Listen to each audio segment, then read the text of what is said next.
ल भाइ के भन्नु छ जनताहरूलाई आई लभ यु सबैलाई सबैलाई केटीलाई कि जनता सबैलाई सबैलाई कसम पर्सनल्ली पो जानु भएन त पब्लिकमा त सबैलाई माया छ हैन सबैले माया छ अनि अनि धेरै माया चाहिँ कसलाई छ त नि धेरै माया कसलाई छ नभनौँ छन नि छैन दाइ तपाईँप्रति छ भनेर नि भन्न सकेन हैन म प्रति तँलाई केही माया छैन त्यो त मेरो माया लाग्दैन तँलाई लाग्यो चौपट्टै बिचट्टै चाट्छ मुला त्यही हो अब जोरकुसुम पार्कमा छौँ हामी कहिले 2021 सालमा आएको थियौँ एकताल है होइन त अलि त्यो बेला इभिनिङ टाइममा आएको थियौँ होला हो नि चट्ट त्यो बालुवामा गएर फोटो खिचेको थियो अब यहाँ बालुवा सालुवा त सम्झिने अब खोलाले सबै सर्लक्क बगाइरह अनि शान्त छ ठाउँ रमाइलो छ पिस चाहियो भने मान्छेलाई यहाँ आउनु रेस्ट इन पिस चाहियो भने उता जान नि सक्नुहुन्छ फेरि यहाँ सजिलो छ कि दुईतिरै होइन त पिस चाहियो भने आनन्दले बस्न पाइयो होइन मलाई रेस्ट इन पिसै चाहियो भन्नुहुन्छ भने त्यहाँ जान सक्नुहुन्छ प्रब्लम सोल्युसन हामीसँग दुइटै छ क्या नि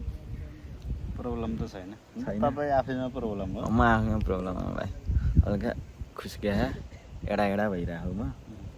अरू त्यो त पहिल्यैदेखि हो र अनि अनि त मासाले त मेरो बाइकमा आएको अनि जाने बेला यहाँदेखि त हिँड्दै जान्छस् अब पक म्याजिक चढेर जाउँला म्याजिक चढ्ने पैसा पनि छैन अनलाइन चल्दैन क्यास तसँग छैन त्यो हिसाबले गर्दाखेरि धेरै नबोल अहिले ल पसलमा भनौँला नि त र एउटा गफ हानिहालौँ होइन बक्सरी क्या मानौँ यही ट्याक्क कोइन्सिडेन्स कस्तो मिल्यो भने त मलाई याद आइहाल्यो क्या मानौँ तँलाई अप्ठ्यारो भयो होइन बक्सरी भन्दाखेरि तपाईँको अनुहार हेरे के अरे त राति आइस है कतैदेखि आइस त्यो बेलामा अब तेरो कर्फ्यू नै लाइट जसरी चाहिँ मतलब सुनसान छ क्या बन्द होटेलहरू सब बन्द छ तेरो अब पैसा झिक्ने ठाउँ छैन ब्याङ्क बन्दै हुने भयो रातिमा एटिएम पनि बन्द भयो ल अब त्यो बेलामा चाहिँ त कहाँ गएर सुत्छस् होला त सुत्नु त पर्यो के गर्छस् रातभरि नसुतिकन बस्छस् कि फर्स्ट अफ अल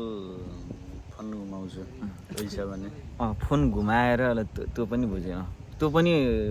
सोल्युसन निस्केन क्या कसैले फोन उठाएन ल भन् केही न केही त निस्किन्छ नि परिस्थिति अनुसार होइन दिमाग लगा न दिमाग के लाग्छ अब कि त रातभरि अनिदो बस्नु पर्यो यहीँको सिनारीमा यहीँको सिनारीमा ल यहाँ चिनेका छन् यताउति भन्ने कुरा आएन क्या भाइ घर पनि तेरो घरमा नि छैन चापी लगा खानु ल के गर्छस् भरतपुरमै छ त हिँडेरै गइन्छ भरतपुर कहाँ जान्छस् त नि भाइ मैले भनेको रुममै घरकै कुरै नगर के त्यहाँ जाने अप्सनै छैन ल यता त होटलमा बसिन्छ अब भन्दैछु होटेल बन्द छ भनेर सजिलो आइडिया म के गर्थेँ थाहा तँले भन्दैनस् त धेरै गहिराइमा पुगिस् म के गर्थेँ भन्दै हस्पिटल जान्थेँ हस्पिटलमा बस्न त पाउँछ त मस्त एसी पनि कि त फ्यान पनि छ नि त आनन्दले बस्ने ठाउँ छ त्यहीँ सुत्दिन्थ्यो बिहान उठ्थेँ आउँथेँ त्यहाँ किन आइस हस्पिटलमा अरू कसैले सोध्दैन मान्छे कुर्नै आएको होला भन्ने हुन्छ कि हुँदैन सफा पनि भयो हस्पिटल सफा त जस्तै हस्पिटल सफा छ नि भाइ किन छैन नि दिनदिनै जे हेर्दा सफा नदेखि सफा त गर्छ होइन र पोचा लगाउनेदेखि लिएर दिनको 5-7 पटक त त्यही काम गर्छ त्यो हिसाबले गर्दा के नसुतिकन बस्छस् हस्पिटलदेखि मेरो टाढाको रिस्ता छ त्यस्तै भनौँ न ए त पाटन हस्पिटल गएस् नि त त्यही भएर चाहिँ तँलाई डर लाग्यो होइन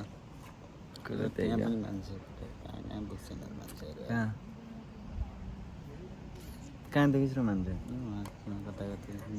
आँखा कमजोर छ चस्मा नलागिएको देखेन कि तपाईँको टाउकोमा भएको सबै पार्ट कमजोर कि दिमाग पनि क्या भयो हाँस्ने बेला भयो हाँसौँ अरू के यतिको भनेपछि त भन्नै परेन फेरि प्रुफै भयो अब बोल भने त्यो भिडियोमा तँलाई देखाइदिन्छु त्यहाँ देखियो कि त्यस्तै छ तर आनन्द शान्त मान्छे नहुने भने त शान्तै हुने रहेछ है मान्छे नभए शान्तै हुन्छ दाइ होइन कि यहाँ अरू बेलामा केटाहरूले प्याट प्याट मार्दै खान्थ्यो यहाँ त अनेक खाने ठाउँ हो क्या यहाँ आउनुहुन्न कि खासमा आउन त के हुन्छ आफूले खानु भएन भन्ने कुरा होइन होइन यहाँ हो यस्तै यस्तै केटाहरू अनि पिटपाट पाऱ्यो भने सबैभन्दा पहिला तैँ भाग्छस् कुदेर त्यो त भाग्छ भाइ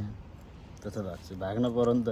तपाईँले मलाई बोकेर भाग्नुहुन्छ र तपाईँ नि अघिसम्म चाहिँ जबरजस्ती दाइको एकदम बिछट्टै माया लाग्छ भन्ने होइन तपाईँ नि भाग्नुहुन्छ नि तपाईँ थुपुको थोडी नै पिटी भनेर होइन भाइ तेरो अगाडि त म छाती फुलाएर बस्छु तेरो प्रोटेक्ट गर्नको लागि अनि दुइटै भाग्ने हो नि कस्तो त्यसपछि सल्लाह गरिन्छ भाग भाइ भनेर नि भाग्ने कुरो त्यही हो त्यो हुन्छ कि इमेजिनेरी सिचुएसन हो त्यस्तो हुँदै हुँदैन कस्तो हुन्छ र मान्छे कहाँ कहाँ जान्छन् यार मान्छे चन्द्रमामा पुगिसक्यो भाइ त कहाँ कहाँ जान्छन् हुन्छ अब सूर्यमा पुग्न बाँकी के छ होला त्यो सूर्यमा त पुगिसक्यो अस्ति पार्टी कार्यालय जलायो है सही हो महानगर त तैँले पनि जलायोस् त भाइ भरतपुर महानगरपालिका तैँले जलाएनस् जलाएन नि कहाँ भिडियो छ मसँग त्यो पुलिसलाई देखायो भने त्यो प्रचण्डलाई रेणुदारलाई देखाइदियो भने त सकिस् सक्यो अनि ल ल मेरो भविष्य त गयो अझ महेश बस्नेतलाई पठाउनु पर्छ सुरुमै हाल्छ त्यसले पैसा बस्ने लान्छ नक्कली झिन्जीहरू कहाँबाट जन्मियो होला त्यो मान्छेले त्यस्तो हेर्छ महेश बस्नेत भन्ने मान्छे कुरा नि कस्तो कुकुरको गरेछ कि कुकुर भनेर नि नभनौँ होला गधा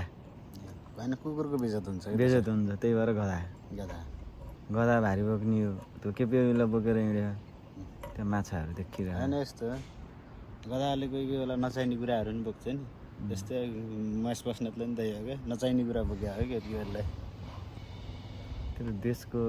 सिनेरियो के लाग्छ तँलाई अब सिचुएसन कस्तो होला देश त देश त यस्तो हो सकिने नै हो अब भोलि सकिने कि पर्सि सकिने भन्ने कुरा मात्रै फरक हो सकिने हामी कि देश अनि देश देश त यहीँ रहन्छ हामी यो सकिने भाइ मतलब सकिने मतलब यो जुन वर्स्ट सिनारियो हुने भन्ने कुरा सकिन त अब नेपाल भन्ने एउटा अस्तित्व रहँदैमा देश भन्ने हुने नाम रहँदैमा देश हुने होइन नि त एउटा कस्तो तैँले गलत बुझाइरहेछ तपाईँ होइन यस्तो हो कि मतलब त्यो देश त रह्यो एउटा प्रतिनिधित्व मात्रै भएर त्यो ऊ भएन नि त देश कस्तो अवस्थामा हुन्छ भन्ने कुरा हो नि त त्यो त छुट्टै भयो देश त रहन्छ नि मैले भन्न खोजेको देश त सोमालिया पनि हेरेर हरिबिजोग छ होइन त अब देश त जस्तो भयो नि रहन्छ नि त्यो अब हो त्यही भने कि तब मैले सोचेको चाहिँ बरु पहिला दिमागमा आउँथ्यो कि त्यो बक्चदी त हो होइन बरु इन्डिया कि चाइनाले लगिदियोस् क्या देश उनीहरूको जिम्मामा होइन यिनीहरूको खोला नाला सब बेचुन् के गर्नुपर्छ अब हाइड्रो बनाउनु पर्छ कि यहाँ अब रकेट गराउनु हाल्नुपर्छ कि होइन पुरै यहाँ अब ओसियन बनाएर सर्लक्क लाएर तेरो अब सिपहरू ठुल्ठुलो गर्न सक्छ कि अथवा मरुभूमि गराउनुहोस् जे मन लाग्छ गरोस् तर देश विकास गरोस् के उनीहरूले गर्छ पनि होला अब चाइनाको हेर इन्डियाको हेर विकास त छ नि त यार जति चाहिँ भने पनि होइन विकास नभएको ठाउँहरू पनि छन् होइन हरिबिजोग छन् त मैले त्यो मान्छु म खासै त गएन बोर्डर साइडसम्म त गइएन नि त त्यहाँको हालत हेर्दाखेरि नेपाल त स्वर्ग हो भाइ होइन जुन नेपालको फोहोर ठाउँमा जाँदा पनि त्यो जतिको फोहोर छैन क्या सफा मानिन्छ क्या मैले देखेको चाहिँ त्यो हिसाबले गर्दाखेरि कि त बाहिर देश अनि त्यो सबै हेर्छु अनि फेरि तपाईँको अनुहार हेर्छु मैले तपाईँको दिमाग हेर्छु त्यसपछि चाहिँ मैले फेरि होइन इन्डिया नै सफा हो भन्छु कि दाइ ए हो अरू अरू केही छैन जाने बेला हिँड्दै जान्छस् के होइन